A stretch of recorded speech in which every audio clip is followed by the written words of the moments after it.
बातमी राज्याच्या राजकारणातून। खासदार श्रीकांत शिंदे आणि ओमराजे निंबाळकर यांच्या आगमनापूर्वीच विमानतळावर गोंधळ झाल्याचं कळतंय। उपमहापौर तथा शिवसेना जिल्हाप्रमुख राजेंद्र जंजाळ यांचा पोलिसांवर पारात चढला। स्वागतासाठी आलेल्या कार्यकर्त्यांना पोलिसांनी बाजूला थांबण्याच्या सूचना केल्या। राजेंद्र जंजाळ आणि पोलिसांमध्ये यावरूनच शाब्दिक बाचाबाची झाली। श्रीकांत शिंदे आणि ओमराजे निंबाळकर यांच्या आगमनापूर्वी विमानतळ परिसरात काही काळ तणावाचं वातावरण निर्माण झालं होतं।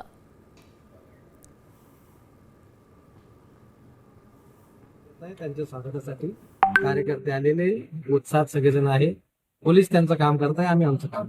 बरं, पण उत्साहामध्ये तुम्ही संतापही व्यक्त केला, काय संताप नाही, नेमकं होतं? संताप ते नवीन आलेले अधिकारी आहे, त्यांना माहित नाही की स्वागताची जागा कोणती आहे। बरं, कदाचित त्यांचं म्हणणं होतं की इथून तिकडे जा, पण स्वागताची जागा हीच आहे आणि इथंच सगळे कार्यकर्ते एकत्र होतात।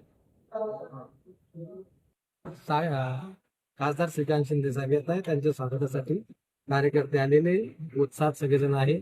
पोलीस त्यांचं काम करताय, आम्ही आमचं काम। बरं, पण उत्साहामध्ये तुम्ही संतापही व्यक्त केला, काय संताप नेमकं नाही, होतं? संताप ते नवीन आलेले अधिकारी आहे, त्यांना माहित नाही की स्वागताची जागा कोणती आहे। बरं, कदाचित त्यांचं म्हणणं होतं की इथून तिकडे जा, पण स्वागताची जागा हीच आहे आणि इथंच सगळे कार्यकर्ते एकत्र होतात।